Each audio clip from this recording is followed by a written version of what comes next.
Real conversations, real solutions, real success. Success is my religion. Welcome to another episode of the Porch on the Success is My Religion podcast. I'm here with the Chosen one. and I am the success engineer. Today we got a topic that I brought up that is a heavy topic that I've been seeing around social media because of the Nolan Wells story, Mhm. where he was if you don't know, the black kid that was with the group of white kids and didn't come back alive from an event at an Tragic. island or something. And there's a lot of controversies surrounding it, but what has been popping up on my social media is that black creators are like, oh, you can't be in these only you can't be the only in your friend group, the only especially the only black person in your friend group with a bunch of white people. Whether it's white guys, boys, men, women, Yeah. girls, you can't be the only. And I agree with that to some extent. And it just made me reflect on the life that I've lived or have been privy to to go through, Yeah. where my high school was predominantly white and my church was predominantly white. And I was always pretty much the only, not at school because we had a group of friends that was just a hodgepodge of of everybody. But Mhm. when I look on the way that my mentality was back then, it was like I was looking at people's character. I was always a good judge of people's character, and like I didn't care about being accepted into the group because I was already the outsider. So it was like, okay, you don't accept me. I'm already cool being by myself anyway, because I'm an only child. So I'll just go sit over here and I don't even want to be friends with you anyway, really. But you gonna make me work to be friend with you? Yeah, we're You want me not. to assimilate to what you know? If I can't fully be myself like around you, then I don't want to be a part of that group anyway. So that I think that can't kept me out of most situations, like being the only and um, being in danger of being hazed in that type of way Oh, because yeah. you Yeah. get hazed and what I think it happens in those type of scenarios is that um people haze the person that is Stands the out. outsider. Yeah, who You know what I stands mean? out. You already the outsider, and when you get the hazing is even more prevalent when you go up the ladder in money, like wealth. Mhm. So the richer they are, the more they think they can get away with stuff at the same time, Oh, or yeah. they think they're better than you. Even though you got the same amount of money, they still think that you're better. They better than you when you are in those only type of situations because like I got many stories about how they used to treat me as being like I was one of the most in the church. I was one of the most educated in the whole congregation, Mhm. and I was the only, and I was young too. So but the reverence that they showed to me compared to somebody else, so I'll just go into one of the stories. Well, there was a kid that was a little bit younger than me, 5 or 6 years younger than me, and, like, he didn't do anything after high school. He didn't go to came from a well-off family. His sister went off to college, became an architect or something like that, and Okay. but he didn't do anything, and he he worked at Walmart.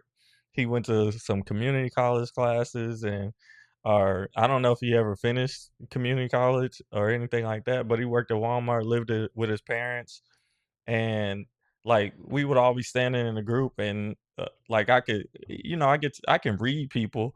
So when they ask the question, like they would kind of dismiss what I say and and be like, "Oh, what do you think over here?" To this dude that is a Walmart employee and ain't done nothing with his life.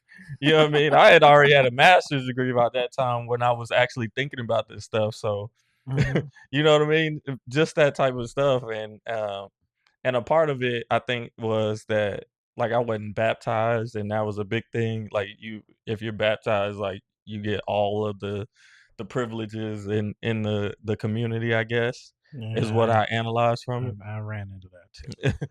And I wasn't baptized, but I've been a member since I was young, so I was like, you still should kind of that like I ain't been nowhere.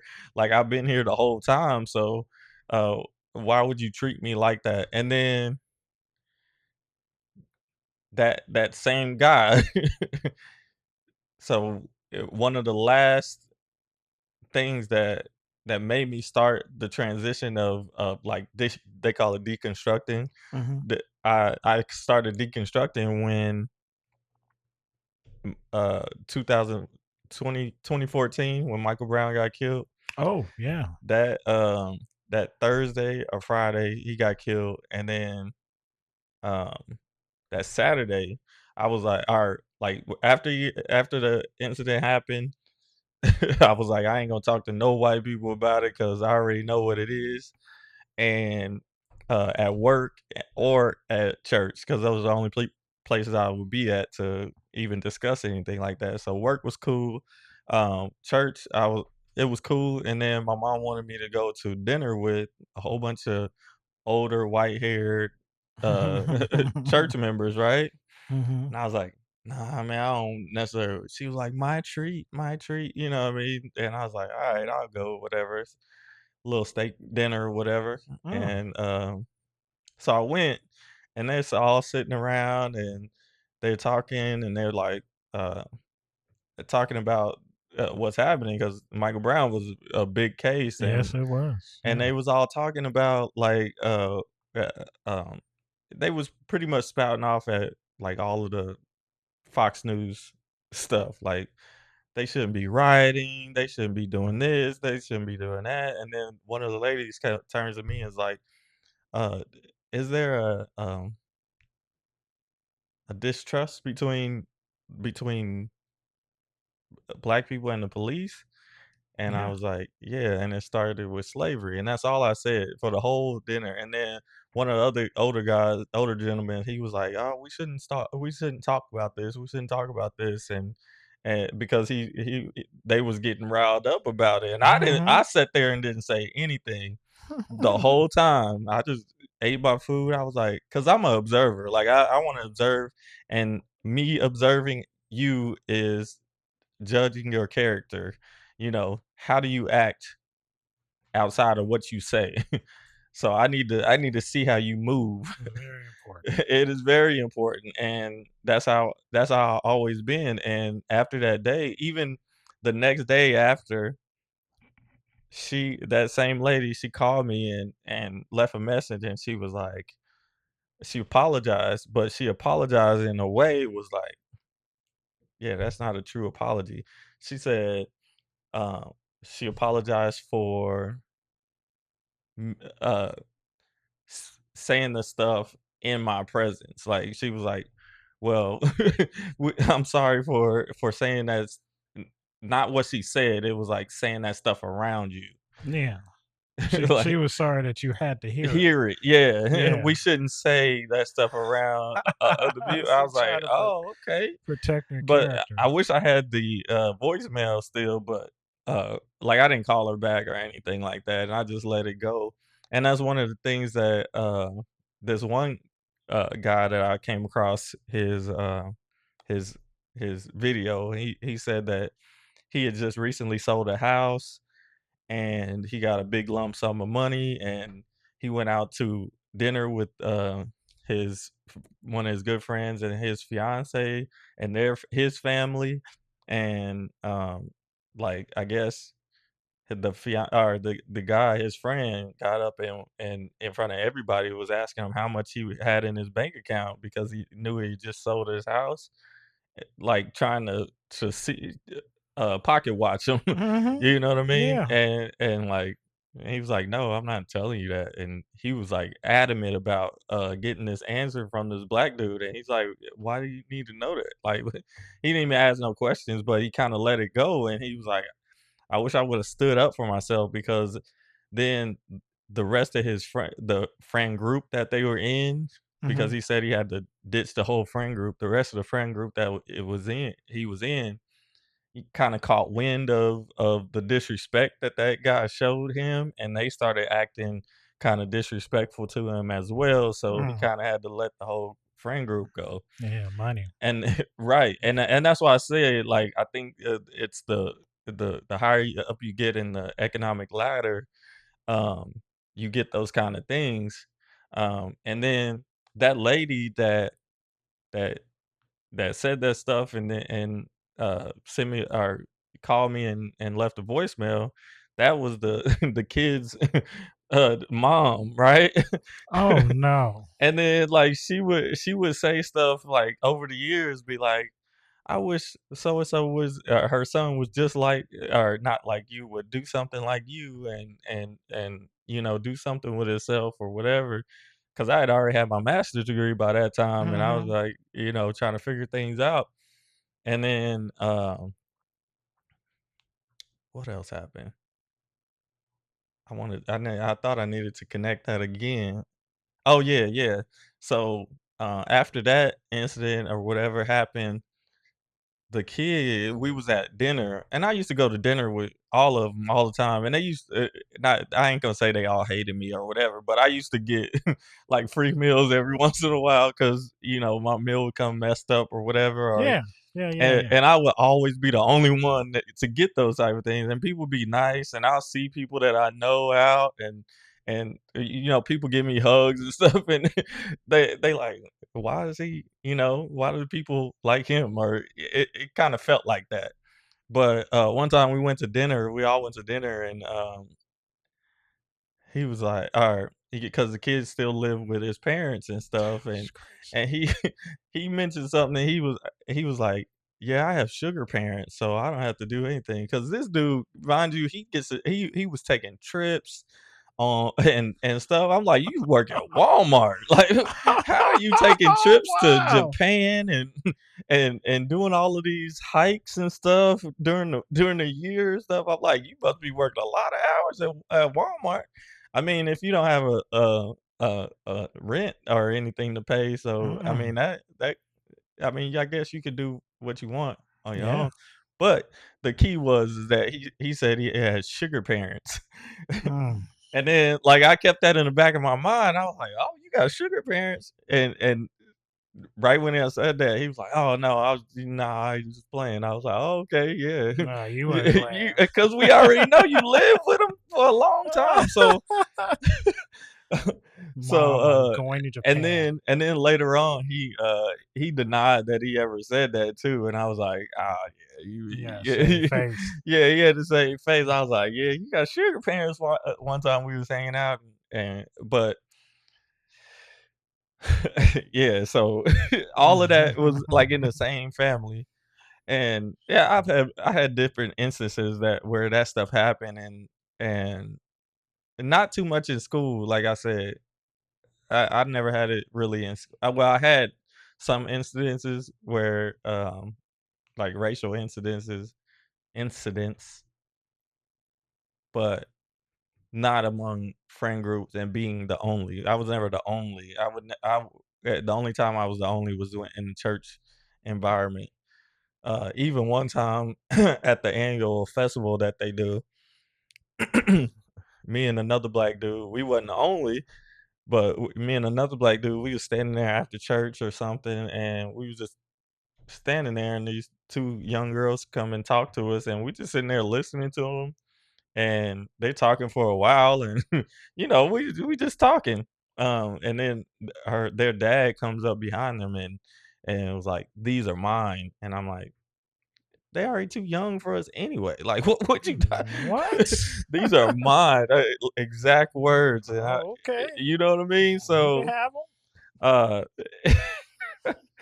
but it, I say all that to say is that, and then the topic for today. Did I say the topic? You did say the The topic. topic, the minority experience in terms of success in the United States. So, like, they treat us the way that they respect us monetarily wise. So you can see it in the, and I'm I'm talking too much, but you Well, could kind of see it in the reverence that they give the athletes and entertainers that have a lot of money. yeah, Like, they'll want their kids to be around them, and you see it in the NBA and NFL. Like, all these white kids get to be neck and neck, or shoulder to shoulder with these people that we don't even get to touch or be close to or know, because their kids are on the front row and getting the signature from LeBron, yeah, and we don't get to do that unless it's a special occasion and they go to the inner city and do a an event. You see what I'm saying? I do And see what that's you're a saying. different kind of experience. Like, you doing this out of charity and they're at the game front row That's when for normal. That's normal for them. right, right. So even though the scales are tipped up in a different way, like the NBA, NFL, or whoever entertainer makes a whole lot more money than they do, they still think they're on the same level, even though they don't make as much. Yeah, And that's that's the difference between, I think, not just the money aspect and racism or whatever, but I think money plays a part in how you get treated when you're in those environments where you're the only. yeah, you're definitely getting treated a little bit better because Well, that's not what I'm saying. I'm saying that, like, just the dynamic, even if you had your parents or whoever has the same amount of money, like, when they have a lot of money and you're in that group as the only, they're going to treat you as an outcast because they don't think that you got it the way that that they did, or got it oh, like okay. that. You see what I'm Yeah, saying? you didn't go to the same route. Yeah, you didn't go the same route, or they just don't think you as good as them, and they're gonna make you prove it all the time, just like that dude that had to get rid of his friend group because dude demanded in front of everybody how much money he had in his bank account because he wanted to He pocket probably watch. he probably wanted him to pick up the bill for dinner. That No, no, that wasn't it. that's the way it seemed. That Because anybody's pressing me about how much I want, and there's a bill due. I'm figuring that you ain't got it, and you want me to pick it up, and I'm not gonna pick you it up. think in that situation Yeah, is the same thing you thinking? maybe. No, it's not. They got it. They parents probably was it because the parents of that guy was in there. The parents was probably picking up the bill anyway. That's Yeah, how they always do it in white families. That, like, the older person, they usually got more money than them. They about to get an inheritance to the people, yeah.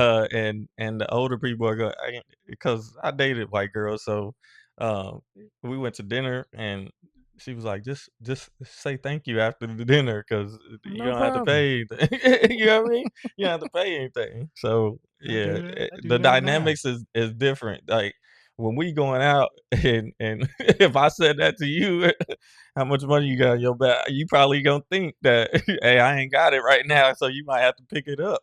And I'll just be like, just say that. Yeah, We got it. yeah. But that's us. Yeah, That's on we're mutual friendship. that's our Yeah, relationship. I don't yeah. think their relationship, him spazzing out like that, and it may have been Like, I something don't need that to know was exactly what's in your bank account to eight- ask you, "Hey, can you help me?" $18. I'm just joking, but I feel like in that situation for him to have to ditch and him coming into a lot of money, it was probably in the midst of already happening because that's what I'm learning as I get older. things don't just happen like boom, that's the decision. No, these things are kind of like, Yeah, he wasn't observing the signs that they didn't respect him like that. yeah. And he probably felt a certain way, and that was just the tip of the iceberg. You spazzing out in public, Yeah. and I'm trying to be in my business, and I don't need you to be because you work at Walmart. I sold a house. I made your salary just but high that's not enough. the situation that they had. That's Yeah, not the situation. but So that dude knew that he had more money than him, but then now he's probably at the same level, and he was jealous. and he was jealous. That's what. And a book that I haven't read all the way through is called White Rage. White Rage is, and the premise that I got from her, the author's lectures was that white rage comes from black excellence and success. So the more success you get, um, that you didn't need the help of anybody else or help from white people, they Hmm. hate that. Like they hate it so bad. That's why they burned down those towns and stuff that we was Yeah, talking about last week. That's why it was because of the success. they don't Like you want you have everything handed to you, and now you want to take what we actually worked for and built. and built, and you want to take all of that away because you're jealous of the fact that I built it and you didn't. That you have an insecurity because you didn't even work for it. Even they still have the insecurity, even if they, go to school, get the PhD and stuff like that, and you still at the same level as them. Uh, they hate that even more because I mean, like I had to, like, when I prove something, like, I dominate in whatever I wanna prove. So, like, another instance with the church. Church is a lot, but that's why I had to deconstruct. But the church, so they put on this family weekend, in the winter for our area, right? And Okay. people come over from all the different, local or regional places to, if they could afford it, to come to this family weekend during the winter time. And they started doing a little basketball tournament, and I was like, all right. And the Hmm. crazy part about it is, like, I was the only person in the whole congregation, our congregation, that played college basketball because we can't play on the Sabbath. So, but I punted that to the side while I was going to college. I was like, forget that. I can't. Like, I ain't about to just be and that's something we can get into, that's another aspect we can get into later. But I was the only person that played college basketball, and I happened to be in the best shape of my life at that time too, just a little over 10 years ago, right? And so I know that, like, whoever's on my team is gonna win usually. But I had, like, people that played basketball coming to me with, like, a stacked team and asking me to play on their team, and I was like, no, that's not gonna be fun for the whole Yeah, group. Like, you were considerate. yeah, I'm like, I'm not about to play. It's two people on this team that already know how to play basketball. Some people are decently in shape. I'm not about to do that to everybody else. And like, I denied two teams that I know of from my memory, and then I end up playing with a team that nobody ever played high school or college basketball. Some dudes didn't even play basketball at all. Wow. Um, and I was, like I said, I was in the best shape of my life. So I played that first year. I played every single minute, every single game, and we won the championship. Right, Okay. every single minute, every single game. Scored the most points. They couldn't, whatever.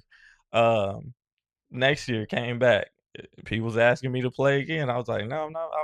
I was like, y'all want to play again, run it back? They was like, yeah, we want to run it back. All right. I was like, I'll play with the misfits, right? Yeah.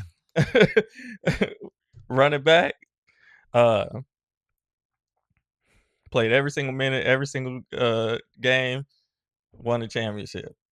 Third year, did the same thing, same team. I was like, y'all want to play again? Y'all want to run it back again? I already knew we was gonna win. Three-peat.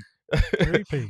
So and then they had some other people come in, and like I didn't mention this, but like a week or two before I played in a another family weekend in Cincinnati.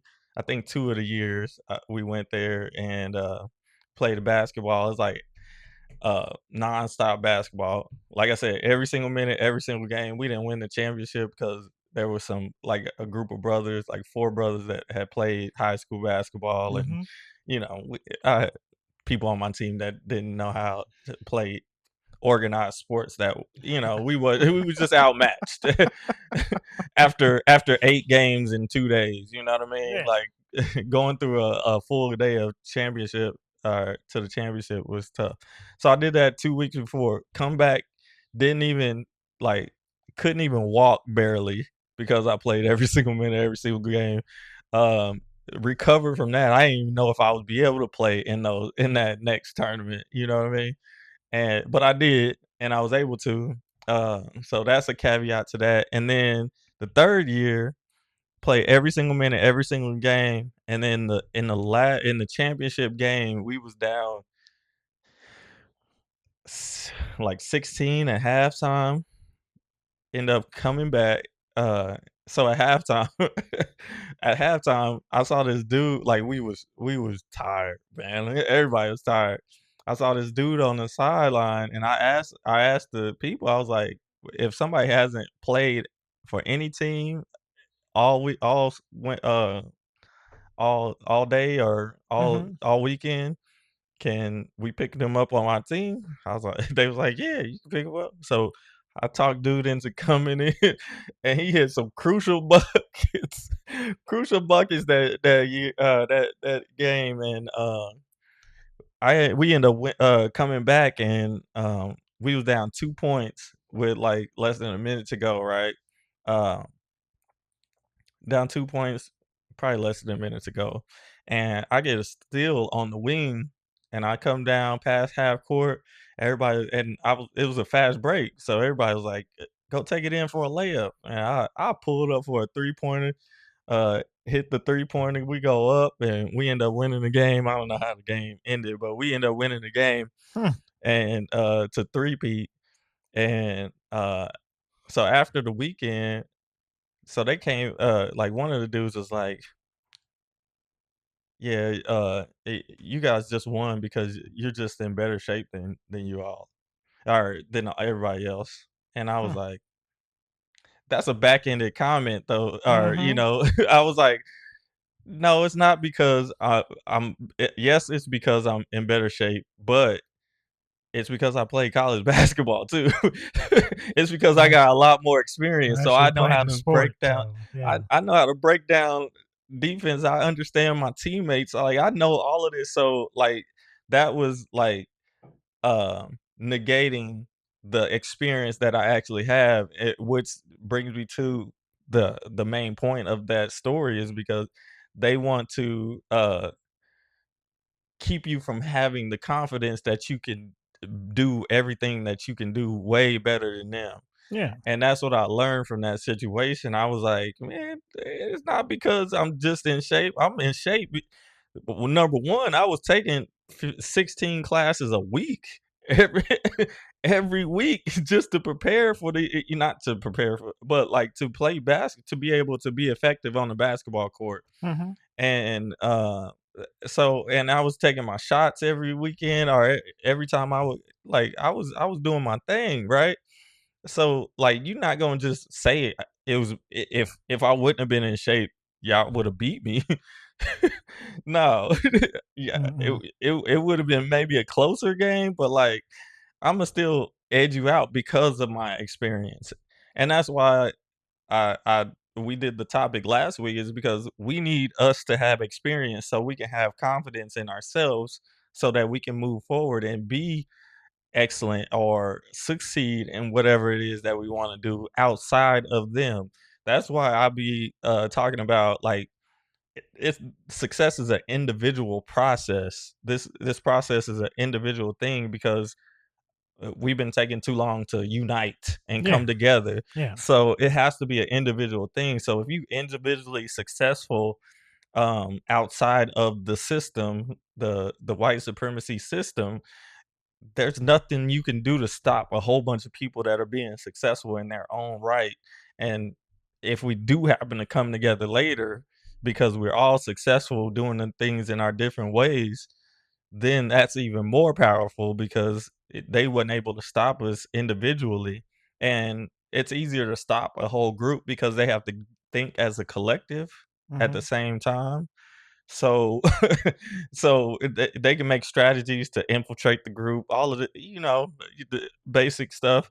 But individually, if we turn our minds to success individually, whatever that looks like for that person or that individual, with the basic success principles, understanding that the only way you can hinder your success is if you are the way that you the number one law of rule or law of success is that you can't hinder anybody else's success.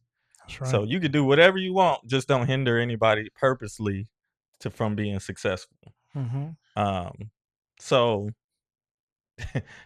that's what connects it all is that we have to start stacking our wins up Hmm. and our talent stack because they're gonna test us and they're gonna test you in a big way so that you think you're less than even though you might be more than at the time.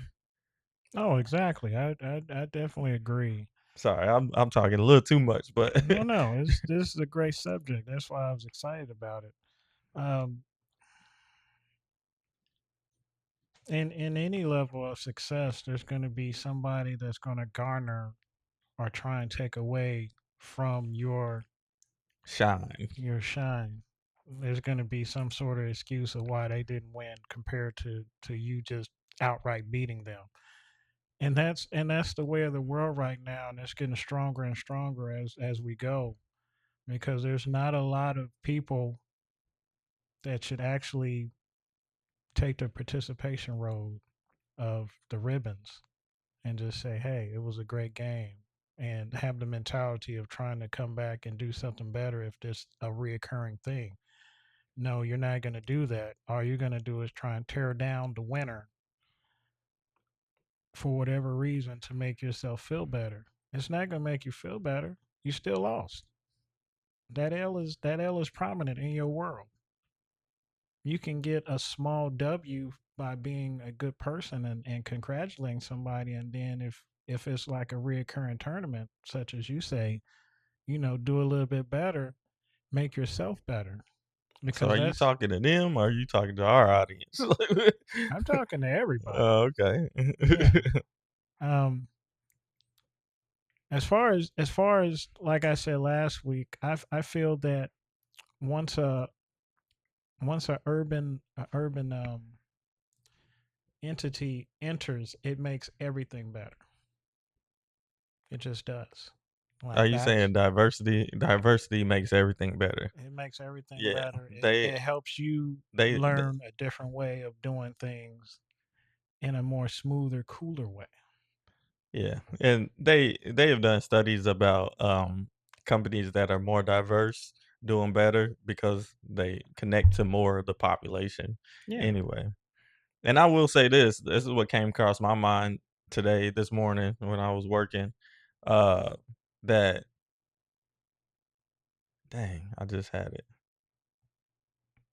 that's crazy. Oh well. It'll come back to me. Um, Oh yeah, we 13% of the population, and to have the people in the NFL, NBA,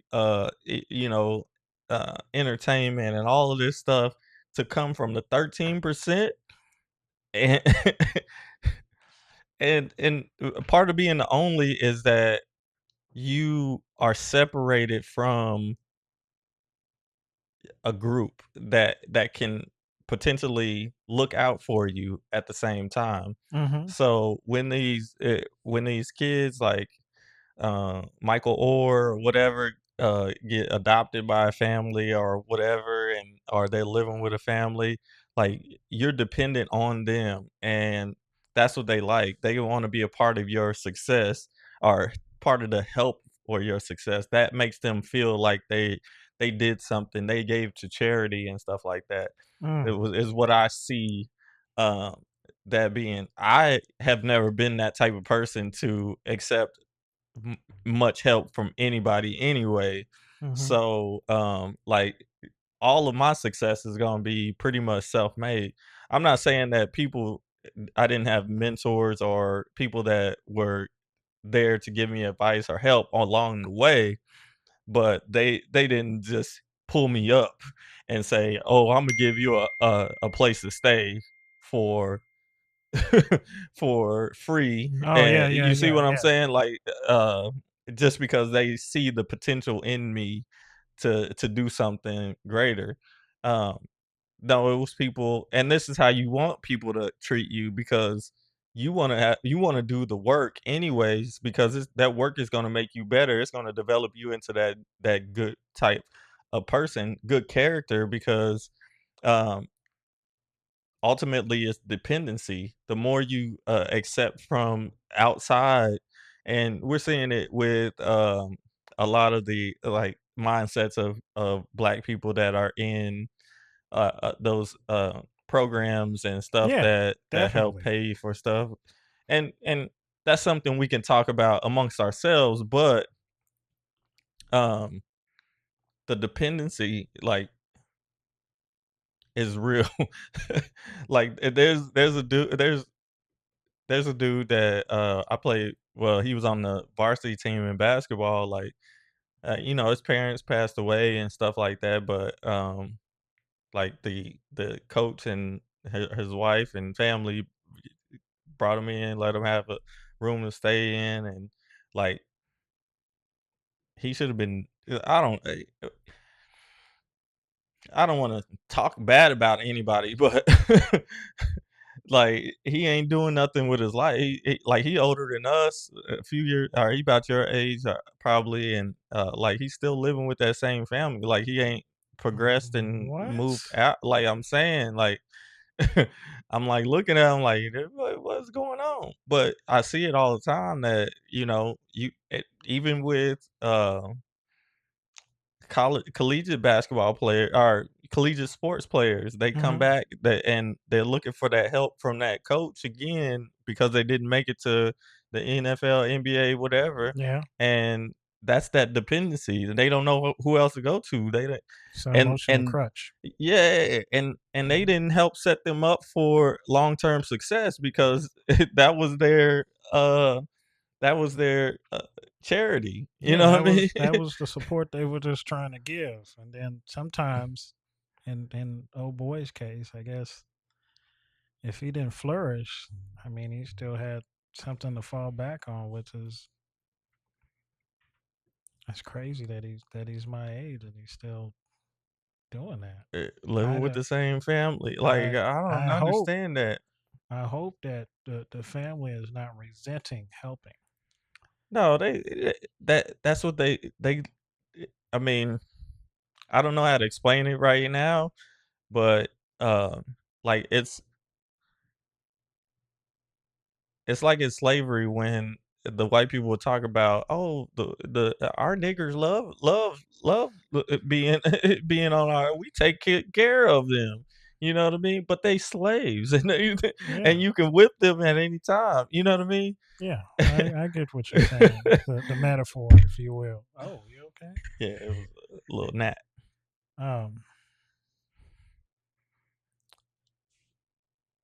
Exactly, exactly. I don't It's know how to really follow deep. that up. It's really Um, deep. That's what I'm saying, and about it's making people upset. So I won't. hey, but we probably need to start making people upset so they start viewing. I'll make them upset. They can come after me. Like Well, you can't stop this. They can't stop this I'm at not all. really concerned about people coming after me per se, No, I'm just um, because in reality, it's an opinion at the end of the day. You see what I'm saying? There's a lot of stuff um, that happened just this week that has got our community up in an uproar. what's that? Um, like the ESPN Oh, firing the layoffs, dude. and people getting fired mid show.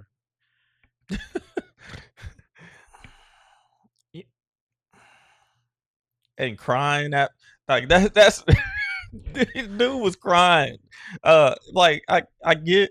mm, He's I Did you see understand that that. one? No, You didn't see that him crying on the show on the uh-uh. pivot?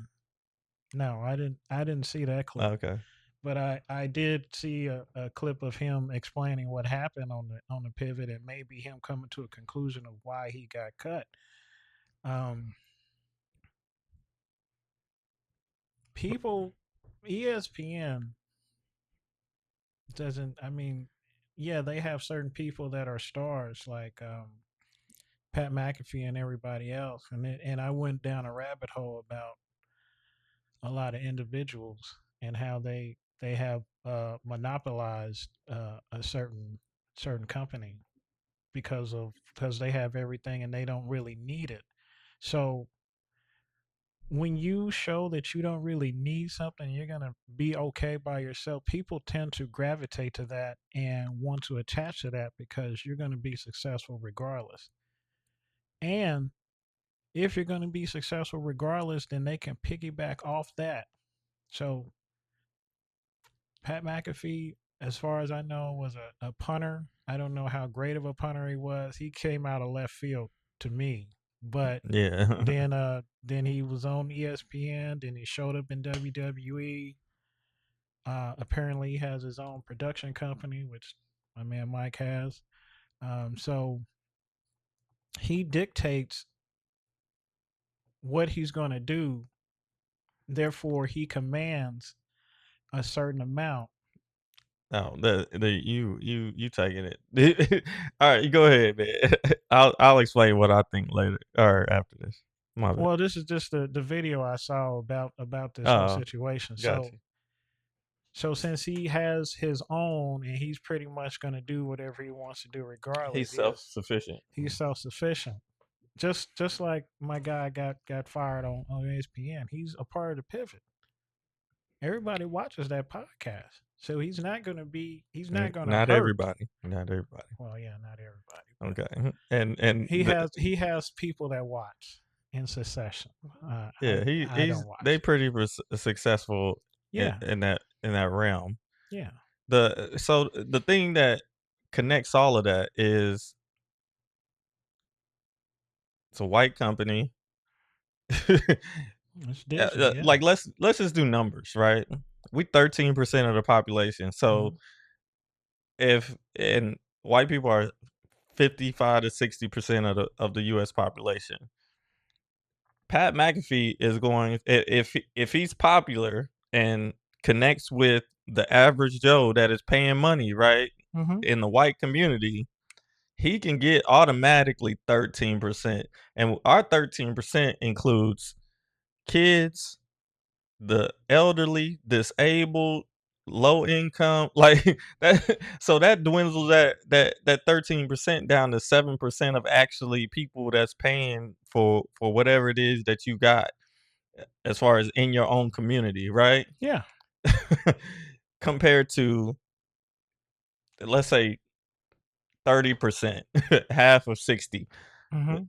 7 compared to 30% of the US population, that is a lot of people Yeah. that you it that and that's the basic numbers of how things go in our system that we have. That's why minority success is so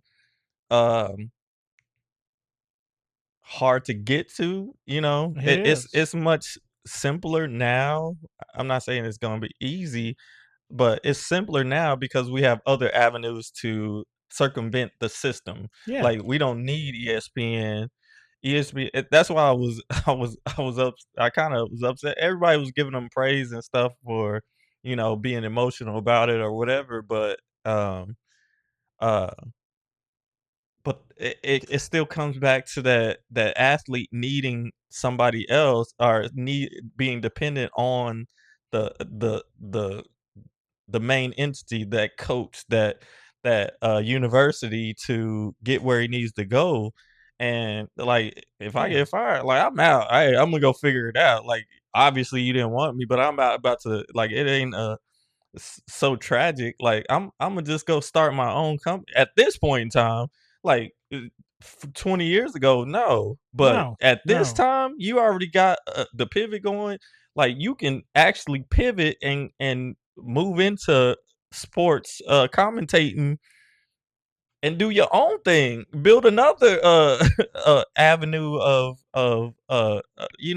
And like, expand the podcast into other avenues, and you still get people to and I mean, was he upset about the paycheck ending or whatever? Like, companies let go of people all the time is what I'm thinking. yeah, companies let go all the time. But what the point I was trying to make was there were several people that got released that day, Yeah, not just him, yeah. but I'm just there talking was about the fact that he was crying after. well, you gotta do whatever you gotta do. I don't know if it was real or not. I don't know, but I've been watching ESPN damn near all my life. So there was a couple of people of not color that got released, and they've been there for like 30 years. No one is talking about it. It seems like society only exploits or puts a magnifying glass on people of color when something tragic happens, and being released is tragic. Is not stopping him from being whoever he was, because he was obviously on another platform explaining what happened on the pivot. So his money is not going to run out. I don't know, but I'm sure It shouldn't. It he shouldn't. has backup, and But we no one is talking about the other people that got released. They're just focused on that, and it could be a multitude of things, because I seen another clip of him doing something with the NFL, and he basically told one of his comrades that he didn't really have a say because he never played sports. I'm an athlete. Yeah, I'm giving yeah. you my outlook, and he was like, "Well, don't disrespect me like that, because I have a voice too." He was like, "Well, no, I'm not disrespecting you. I'm just telling you that you didn't play a sport, so you don't really have the inside and the guidance to actually say, yeah, this happens in the trenches. You're on the outside." Jalen Rose got in trouble for that. Yeah, Uh, Jalen Rose from ESPN for doing that to, like, Skip Bayless, yeah. and I don't think he ever did another show with Skip Bayless after that. Well, I mean, Skip Bayless has a lot of skeletons in his closet for some reason, but he's We're not talking about Skip Bayless yeah, though.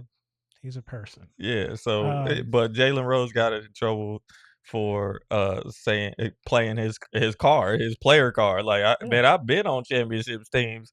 Like, I'm having an argument with you. You ain't even played college stuff. exactly. That And that's the same instance. That's what I'm saying. So that's where they try to level it out. That's what I've been saying. That's what I was saying earlier. He's rubbing elbows with a NBA champion. He yeah, gets to speak any kind of way with him because he thinks he's on the same level. no, And we don't ever get to show them that you're not on my level unless we dominate whatever it is that we're doing. And that's why I said, like, it's not just because, like, Jalen Rose can say that, not just because he's in better shape than you are or whatever. No, You actually have to proven this right. to Like, back it up. I'm not just in better shape than you. Like, I played 4 years of college basketball. What you talking about? And high school basketball, and I was still playing. You see what I'm saying? Yeah. Like you don't get to be you are not on the same level even talking to me that way, telling me why I won.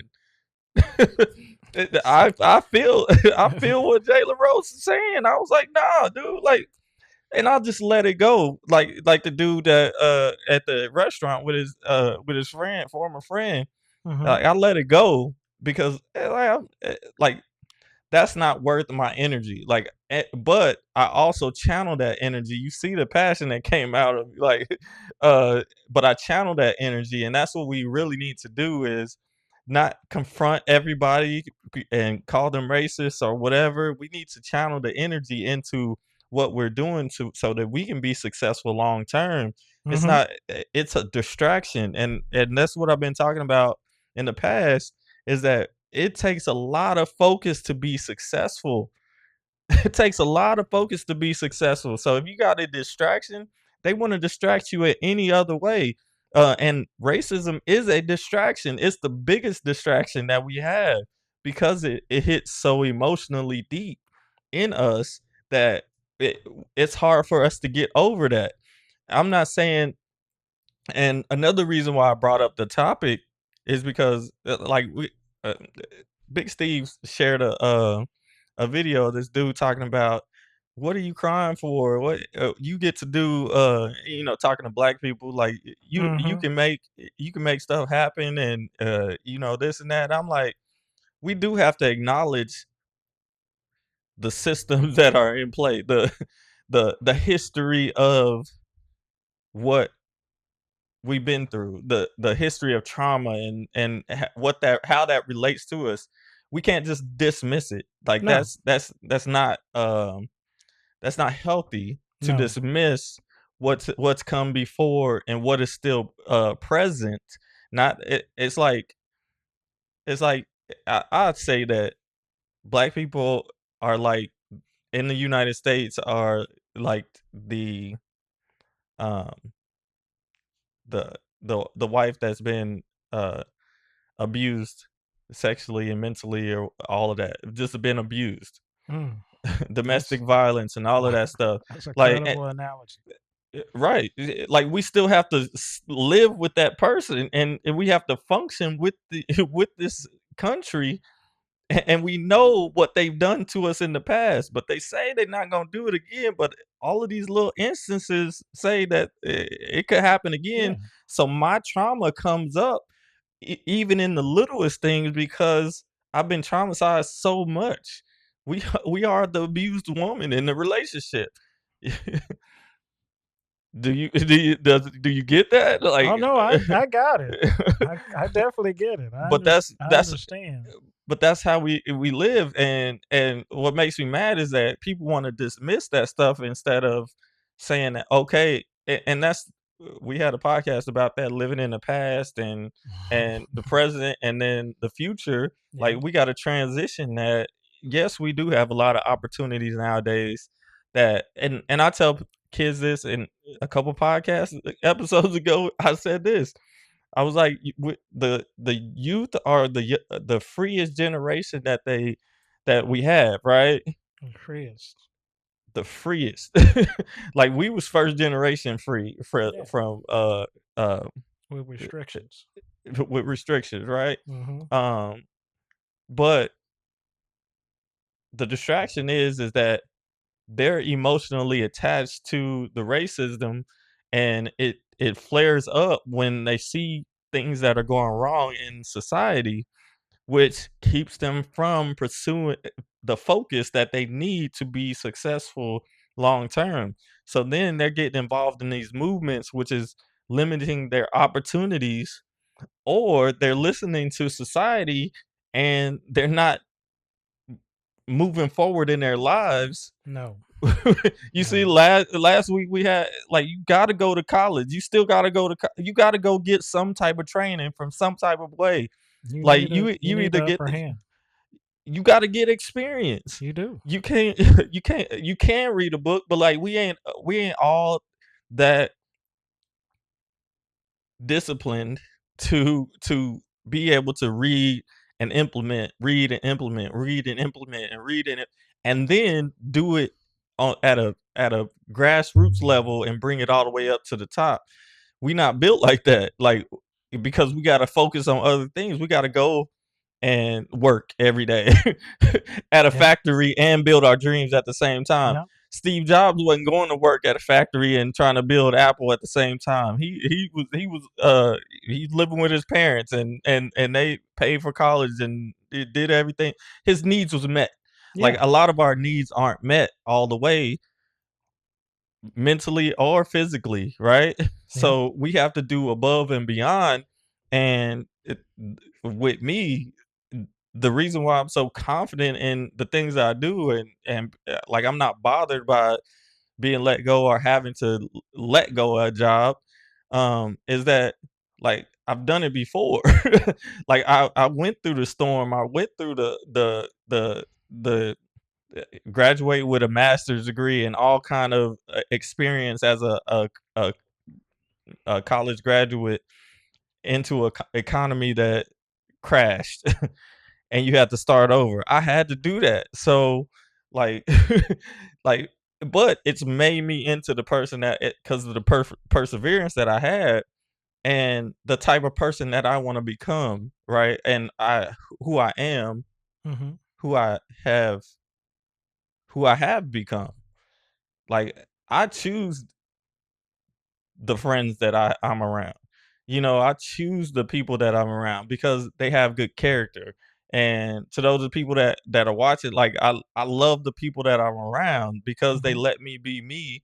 And like That's they're the most important. it's not a dependency thing. Like my best friend from grad school, the white he's white. Like I was the I was the best man at his wedding. Like and I got a story. I mean, there's been some instances where I was like, "Nah, man, that that ain't right," and um, some instances that I can't get like that don't have anything to do with our relationship, but we're connected by our relationship. Yeah. But 20 years of like, not a lot of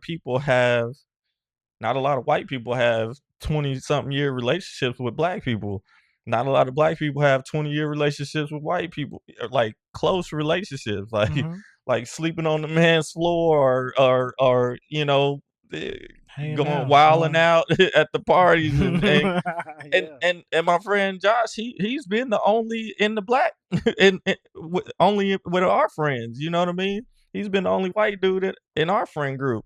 So I mean, it kind of goes back, and I never had that disrespect to that level that of hazing or anything like Yeah. that. And we both come from similar family, you know, like I'm only child, he's the only child. We went to the same school, we played basketball together and like we enjoy some of the similar things and we started hanging out in grad school and stuff like and one thing led to another. It's 20 years later or 15 years later and I'm best man at his wedding. I didn't know I was gonna be the best man at his wedding and you know, some of his family, extended family member might might not like that, and still to this day probably don't. But and that's another story that I could tell. That's the connection that like where the disrespect comes in to play, and that's where I see the money come into play. So it's the bet that I was telling you about. Ah, okay. Yeah. That That's where the money come into play. Like man, you that don't respect infuriates me, me. right? I'm still mad to this day. So for you that don't know, I'm gonna say this: they ain't watching anyway, so We they hope ain't you watching are. anyway. But my best friend from grad school comes down. He on his birthday. We usually I go to his birthday every year. Yeah. That's one of my traditions. Him and his kids. Not his wife so much, but I tell her happy birthday. Okay. All I right. tell her happy birthday and It's consistency. I like right. it. and I'm a tough the rug for she gonna be the first one I tough the rug for. So like we have a relationship that way. Okay, I like it. And then so they bring all the family and the in-laws down for a Sporting KC soccer game on it was around Labor Day weekend. That's when his birthday is, right? Oh, okay. So they all come down. We go to the game together. Like I drive and we go to this bar afterwards. And I'm like, Chiefs about to go to the Super Bowl back to back again on my birthday. On my birthday, the whole summer, I was like, I'm up here trying to betting wasn't a big thing back then. A few No. years ago, a couple years ago, like we wasn't able to bet online and stuff in Missouri and Kansas. So uh like I was like, either I'm gonna put $1,000 down on a bet somewhere to bet somebody, or I'm gonna go to the actual uh, Super Bowl. Mm-hmm. like like I want to attend the Super Bowl, and I Me looked at too. prices and stuff like that. I was like, I might not want to do that, airfare, all of, but I was looking like a year in advance, so it wasn't as expensive as it was the closer it got. But it's in the winter time, so I know my friends are in education and they ain't able to get away. A lot of them aren't able to get away, so I was like, "Yeah, I'm probably not gonna do that." But I wanted to put a bet down, and we was at this bar, and I was like, "Chiefs gonna go to the Super Bowl and go back to back on my birthday." It was on the exact day of my birthday, 40th birthday. That's a milestone birthday too. It is. It So is. so I was like, yeah. He was like, man, I bet you they won't go to the Super Bowl, or that I bet you they won't win the Super Bowl.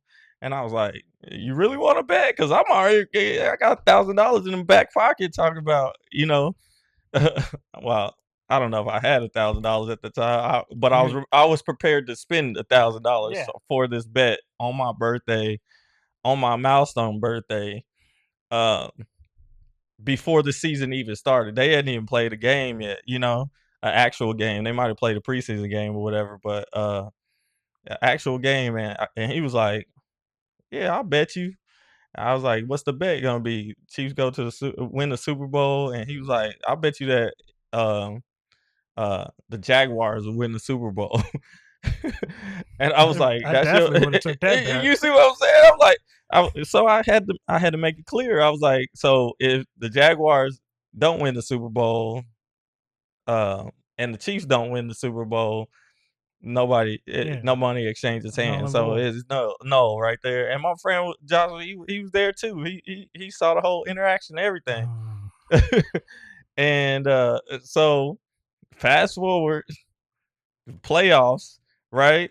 The Chiefs go through the gauntlet that year. They went through Buffalo. They went through everybody that year. They didn't think they was gonna make it to the Super Bowl because of how difficult the playoff schedule was, right? Yeah. Am I not right? So when we actually get to the Super Bowl, I'm like, oh, we about to win this mug. Uh we about to win. So I was like, give me my $1,000. And I think the Jaguars got kicked out already. So I was like, shoot, I'm ready for my $1,000, boy. Cause I bet him. We Yeah. shook hands and everything. Like, I was gonna ask. yeah, You know, we that's the shook hands. seal. That is the seal. That is supposed to be the seal. That's what Yeah. I'm saying. So we shook hands and everything. Fast forward, the Chiefs are in the Super Bowl. Like my 40th birthday, we didn't party the whole night before, the whole day before. I had 3 events. I had was it brunch, happy hour, and then going out to the red room or something like that. Oh, watch out. Uh, Red room. yeah, so we did all of the stuff, and then the next day I was a little tipsy still, and and Super Bowl came on. We won the championship. I called Josh a couple days later because I was supposed to go down there for some event or whatever, like a week later, and I was like, man, because I don't have his number, like I don't communicate with his brother. It's his brother-in-law. Oh, okay. Yeah. Yeah. So I don't communicate with him directly at all. Like, I don't even have his number or anything. So I was like, man, tell him that he can have my money ready on this weekend because I'm about to come down. So I finally get there, and I don't think Josh said anything, but he was like, I was like, Is Ryan gonna come through? He gonna give me my money?" He was like, yeah, Ryan's not gonna give you your money because he said that even if I would have bet him, like he wouldn't have if I would have won, he wouldn't have took the money from me." And I was like, "But That's I would have funny. gave him the money anyway." Like Yeah, it, a like bet is a bet. a bet is a bet, and that's that money thing that he don't think that I'm at his level, so that like he's showing me mercy for not coming through with his word or Show the whatever, bear the mercy. huh? Show the bear the mercy. Right. Get mauled. So so even after that, I was like, man, that's some weak stuff. I never brought it up or anything. Like it like I was just like, oh well. And a week later, Uber sent me $1,000 for for back pay or something like that. I was Yeah, there like, you all right, go. You cool. got grand regardless. So it was a happy ending, It was, just I not mean, a conclusion. yeah. And I'm telling you, like that bet was what is it?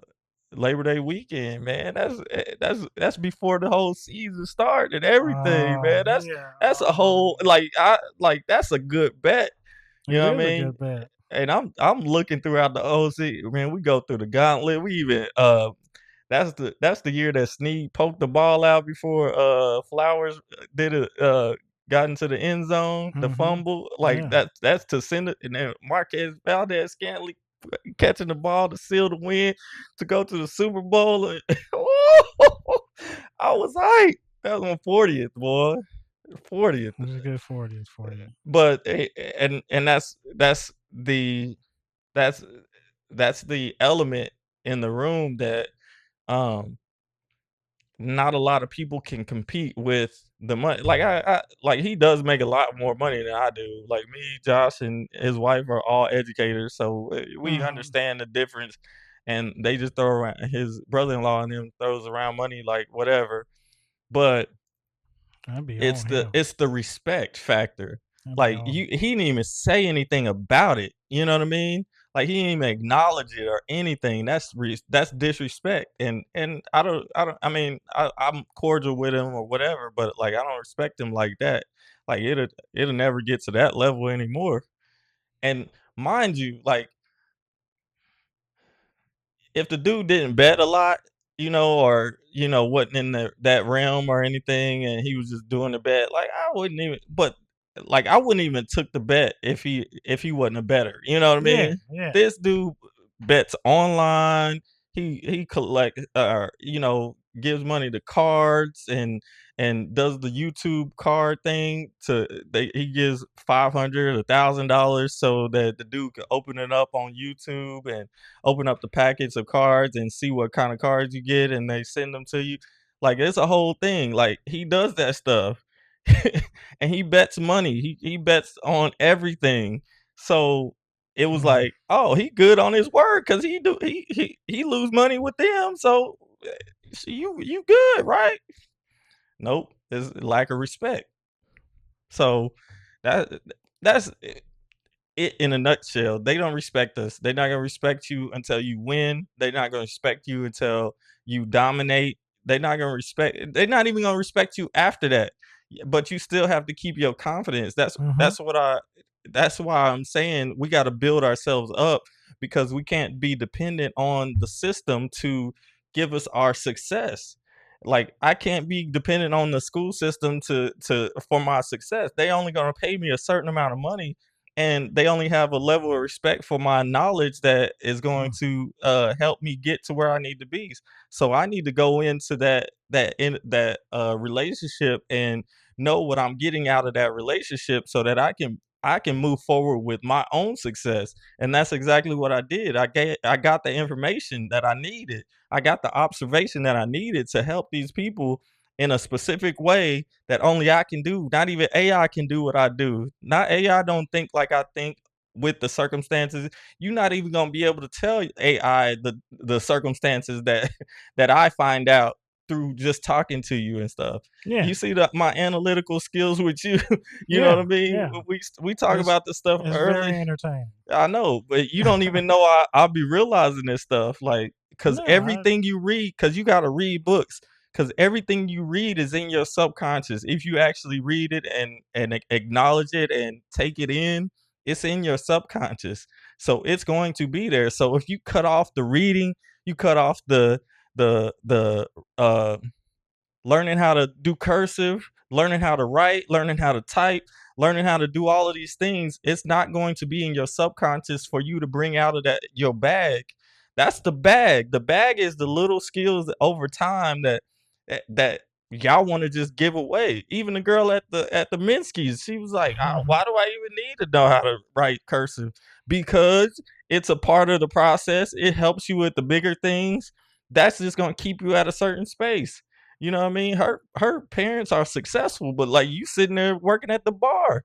You know, I love the girl to death, but but I'm just being real. Like I gotta be real, and this is real, and she ain't even black, but I be telling her the same stuff. Like I tell all the kids the same stuff. So y'all can't never say that I'm racist by any means, but and I'm not apologizing for what I say anyway.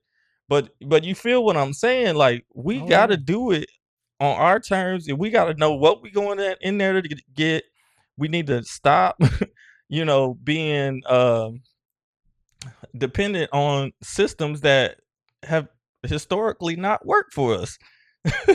Like at one point in time, like he the flyest dude on the panel. Like he had the suits and all of that stuff. Like he was he was getting too big. The white rage is gonna come out no matter what form it is.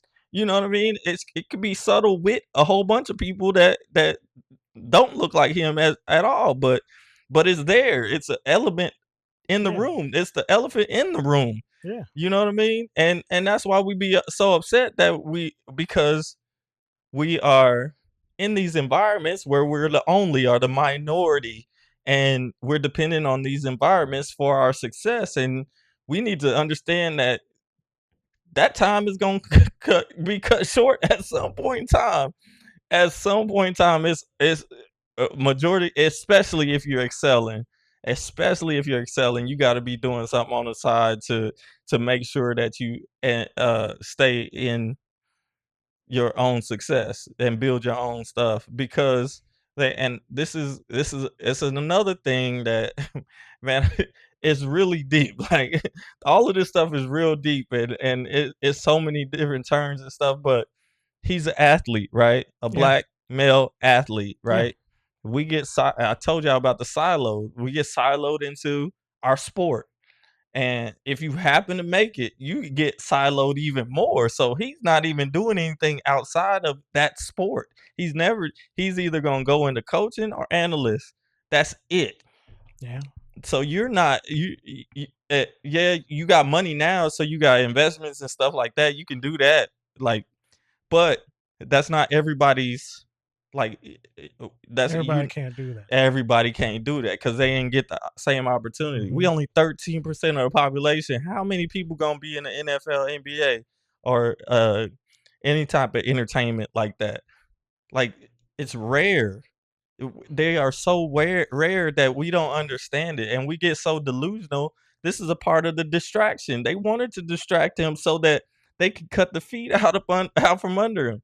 Michael Beasley going through it, you know what I mean? Like he Yeah. going back to K State and asking for help and all of this stuff. I don't know if he asking for help. Sorry, Michael Beasley, but he got to do something strange for some change because he had mental health issues or Yeah. whatever happened, and Yeah. but like even our athletes got to do even more on top of what they doing. Like they got to go be that Division 1 or whatever top prospect and still go get the education too. That's what I'm saying. Like I'm not saying don't go after that stuff, but understand that when you get there, you got to do it too. You got to do the education part too. Like you're You student definitely gotta first. participate. Yeah, so that's what I mean. It's a lot of elements to this conversation, and and people don't understand all of that stuff and how it's connected, and I be just trying to connect it. And I feel like the dude off of uh dang, what's that movie? John Travolta where he had the brain tumor and stuff. Uh Wow. I don't I know. forgot what the movie was, but but But I get the gist of what you're saying. yeah, so John Travolta in that movie, he was able to predict the future and do a whole bunch of different types of things to help crop grow and stuff It's like not that. Michael, is it? Nah, it wasn't Michael. Oh, Uh, so but like he tells all these people this, and he's giving them all the answers to everything, like everything that they want to know. Like he's talking to FBI, they asking him how this to multiply this number by this number, and he's giving them the answer in 2 seconds and stuff like that, and giving everybody the answers, everybody that he loves, everything that they wanted to make them successful, and then like they start getting mad at him because of that. They start getting mad at him, and like he's getting frustrated because like I'm like he's like, just do it, like just do this, just do that. And but that takes away people's autonomy, and that's what I get from that movie. Dang, what the movie? I'm gonna look it up, but that's really uh crazy. I don't recall that movie you at all. don't remember that movie? No. uh but like I feel like that sometimes, like I'm like, hey, just do this, just do this, just let's set yourself up, like. And I've had to cater or uh not cater, but tweak my coaching process to give people more autonomy than just giving them the answer. Just because I understand that aspect. Like Oh, okay. Yeah, yeah. you still wanna You need it still for want to your. believe that you came up with the decision. And usually, like, I didn't come up with it. I just ask you the questions to get you to that outcome. That's all it And then takes. now, like, a part of my tweaking is that, like, I let you go through with it even if I know it's not the right answer a couple times, you know what I mean? Just so we could see if it works, because your idea, you're gonna follow your idea more than you're gonna follow my idea. That's true. So, that's all I got to say about that. All right. Well, do you want to do these 3,000 Yeah, questions? let's do 10 minutes. We'll do 5 questions. Oh, 5 questions. All right. We'll cut that down. Uh, That way we don't have to do the timer. go ahead. Well, the first question, 163, is if you could live forever, would you want to? Yep. I sure would. That would be amazing. Well, that was pretty simple.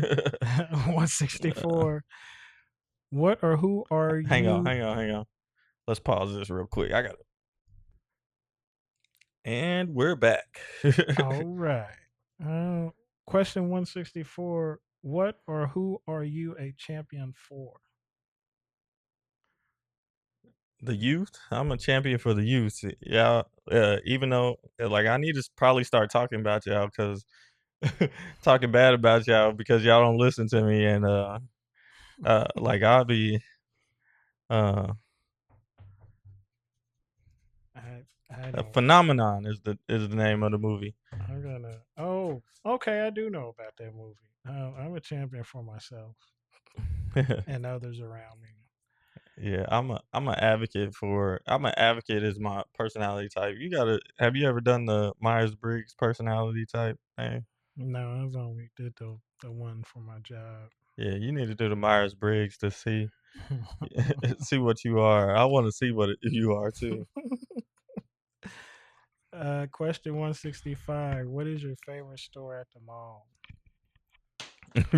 What, the shoe stores you It's a jewelry store. jewelry store? Yeah, Oh, okay. I love jewelry. Um, I do like the shoe stores too. This is a close. I I don't have a favorite store in the mall. Back in the day, back in in college, boy, we used to get our little refund check and go straight to Macy's or Dillard's Oh and yeah, get yeah, that 70% off clearance sale. yeah. Love it. One You of my friends, Ian still got some of the pants and stuff that we had back in the day. speaking of that, it's tax-free weekend next weekend. No, not next weekend. The weekend after. I'm out of town. I'm gonna miss it. That's all right. I don't need anything. Yeah, you don't need to be spending no money. Uh, question 166. Have you ever touched a snake or would you? Yes, I've held one. I've even considered it to get a pet back when me and my brother lived together in Kansas. But then I realized, like a lot of people should, uh, I don't think I want that responsibility. I rather have a dog. You know. Why? Because you gotta feed them live stuff and No, that part would be so exciting for me to see like the little the little momentum of a rat just meeting uh, its death.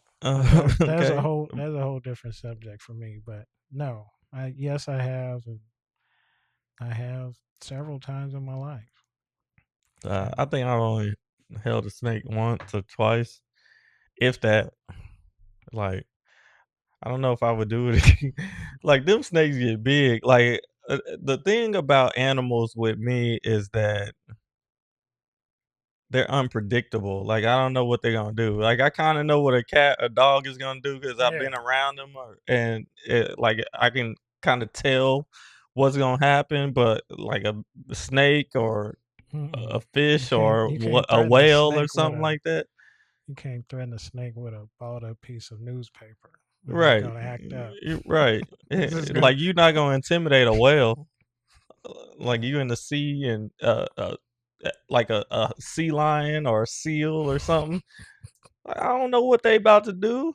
Like I'm not getting close to that animal. They're gonna be out there anyway. I ain't gonna be A in the a water. a dolphin. like like you don't know what these animals gonna do. Yeah. That's what bothers me about most animals is that like I don't know what them animals gonna do. That's why I want to go scuba diving. I want to get trained to be a scuba diver, so that so I can experience that and learn something new at the same time. But I'm also afraid that the animals will be attracted to me. Like when I go to people's houses, like those animals, they come and like they just gravitate to me, kind of like kids and stuff. I'm like, get Yeah. away from me. Like I'm trying not to. Get away. Question 167. What do you think is better with age? I do. What gets better with age? No, Yeah, I think people should get better with age, like and experience. But most people don't. no, they don't. Most people don't. They like, and for young people, like, don't let anybody just be like, "I'm older than you," so and y'all don't do that. Yeah, but they don't like they'll just be like, okay, whatever. They just won't listen to you.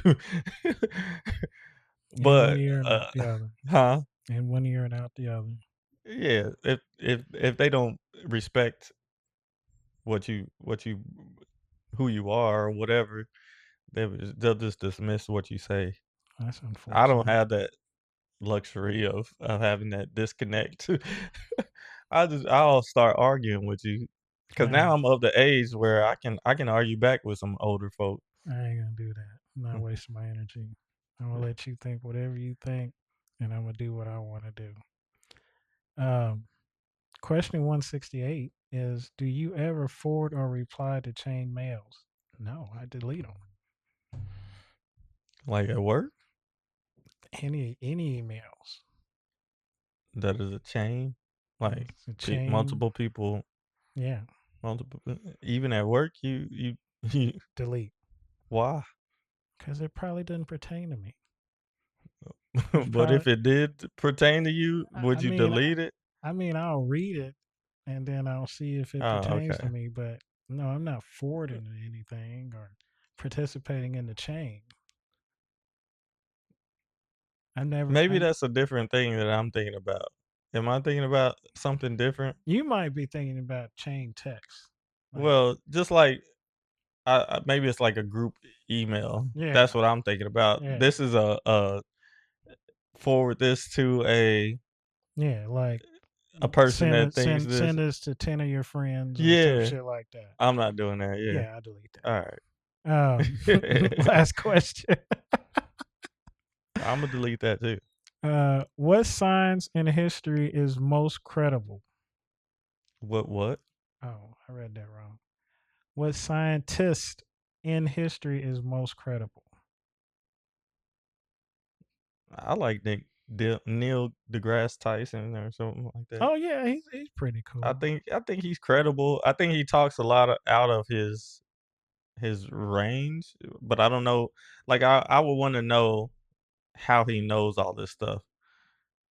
Like, is it just that you read books about it, or do you have Yeah, actual experience and stuff? I feel that. I like to know what source you is, and then I want to go to the source and see if I can come up with the same thing.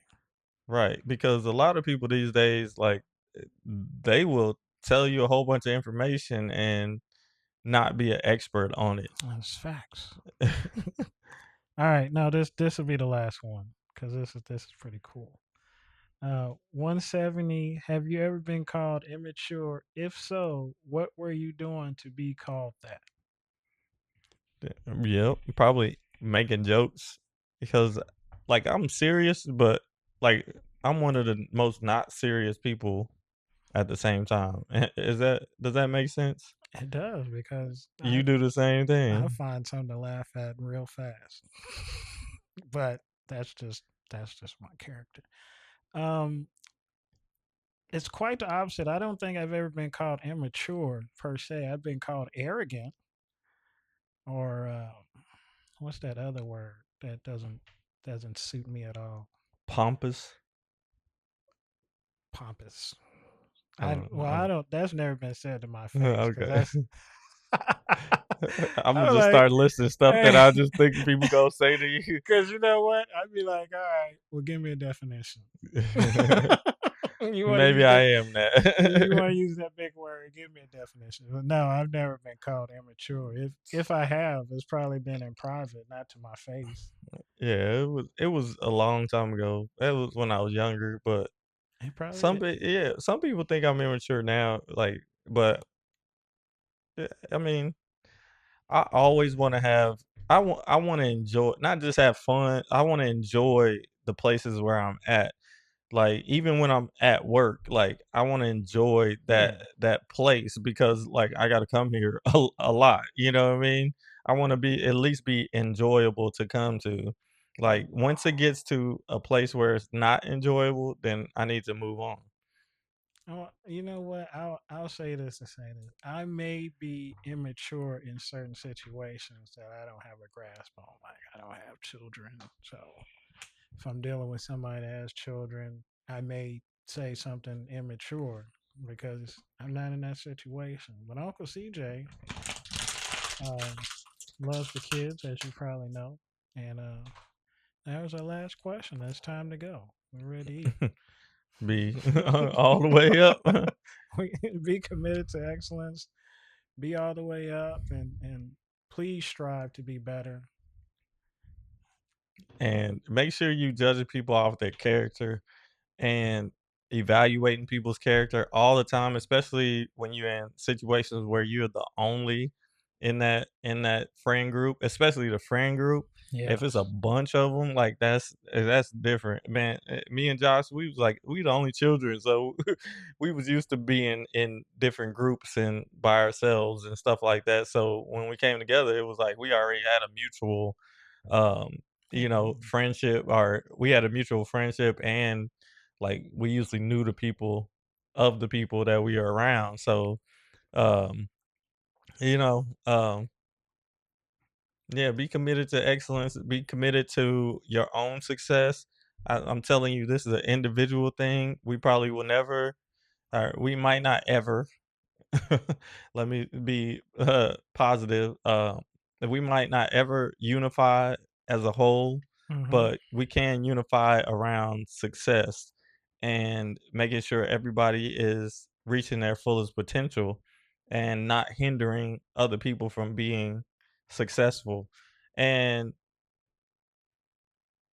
to add to that is you get to choose the person you want to become. I chose the person that I want to become, and I choose to be around in but I'm a little bit stronger person personality wise and like I don't mind being outsider Mm-hmm. and I like going places where I'm the only like, I went to a baby shower yesterday. I was the only black guy there. It was a Mexican baby shower, you know what I mean? Ole. Like, so, like, and they cool or whatever, but, like, I wasn't with them in a longer capacity to where they would be able to pick on me and be comfortable enough to pick on me in that way to where, um the they're disrespecting me, like, Oh yeah, everybody yeah, you see what I'm saying? Like, the yeah, Nolan, uh, Wells situation, like, yeah, you yeah, you with these people all the time, like, and you're hanging out, and you're the only and, like, eh, I get to pick now, and you get to pick, and but you still have to protect yourself and your character and you get to choose who you wanna be around, and you got that power to say, "Hey," 'cause, when the situation came up and when I'm thinking about it and I'm thinking about my daughter or my son being in one of those similar situations, what am I gonna say to them? And this is what I would say, is that if you feel disrespected, but you still feel like you wanna be a part of that group, you gotta evaluate, is being a part of the group more important than the disrespect? Because and you only got one or two options. You take the disrespect or you leave that group. So you got to be around people that celebrate you, not tolerate you, is what I'm really trying to say. yeah. And that's one of the main things that made me leave the church that I went to was like I heard that message somewhere. I think I know where, but you go where you celebrate it, not where you tolerate it. And when I was in college, wasn't able to leave the basketball team because I had small scholarship and I wanted to play basketball, so I wasn't able to just quit and say, "Oh yeah, I'm done," and go another way. Mm-hmm. So I had to stay in that element where I was tolerated, not celebrated, which I should have been celebrated. That's what I think. But in my academic pursuits, I was celebrated. So I saw the difference between the environments that I was in. I got opportunity in one, I didn't get opportunity in others, for whatever reason. And even the basketball that tried to leak into my opportunities to further pursue my education as a graduate assistant. Mm-hmm. Um, and it could have came back and bit me, but somebody was strong enough to say, "Hey, this person has good character. This person is a good worker." They knew more about me than what those other people in that other environment knew. So I was still able to get the opportunity because I was handling my business everywhere I was. People Mm-hmm. didn't like that. People follow you when you handle your business. I did more than a lot of people, and a lot of people are more successful monetarily and everything wise that I went to school with. But now, like I can, like I'm about to, I'm about to surpass. Like I was a late bloomer. So when I came out into the church and when I spent the 7 years before I left the church, I was evaluating, am I celebrated in this environment? I'm the only and I'm still being considered a second class citizen, treated as a second class citizen is how I was perceiving it. And I was like, okay, I'm done. I'm not gonna stay somewhere where I'm tolerated. And so for context, see, I had the 2 environments in college. I had 2 environments that I was when I was making this decision. I didn't do it just because I felt some type of way. It wasn't an emotional thing. It was, where am I celebrated? So outside of that, in another environment was a group fitness environment. Mm-hmm. The group fitness environment, I was celebrated and I got opportunities and people wanted me to do better and get better and become an instructor and they like being around me and invited me to things and not to say that the church people didn't invite me to stuff, but it was a little different. You know what I mean? I was there because of uh, tolerance. Yeah. Like, oh, he's standing right here type of thing. That's what he's standing right here, so we might as well invite him. It's crazy. But, like, when I get invited to baby showers and, events and weddings and happy hours and all of it, like, that's celebration, like, that's people that want you around. They're actively seeking you out to do things or inviting you to their house for I had people invite me to their house for Christmas dinners, Thanksgiving dinners, like, all of Oh that yeah, stuff, you yeah. know? You know what I I mean? Like, love that type of stuff. I love it too. Because you're considering me, And and you want me to be in your presence, and I want to be in your I feel presence. honored Yeah. to do that. And then to rewind it back to my college days, like I never saw the inside of well, I don't even think I know where they lived, the coach's house. I was there for 6 years. I never been in the coach's house for 6 years. Hmm. I didn't go into the coach's house until I went back for a Hall of Fame inductee ceremony for one of my former teammates and roommates and stuff. Oh, okay. And they invited everybody over to the house after the ceremony and all of that stuff. And that was my first time after like 17 years or something going into the coach's house. It's never too late. But whatever, it is what it is. But holding holding on to grudges and stuff like that is also a distraction. So you Uh-huh. don't want to have that. You just want to let it go, and that's why I let a lot of the racial stuff go because it's not directly impacting the relationship that I had with specific people, Mm-hmm. and I don't think they would condone that. And even if it's not their battle, right? I have to handle the specific situation or whatever. So go where you celebrate it and not tolerate it, and be all the way up, right? Yeah, you know it.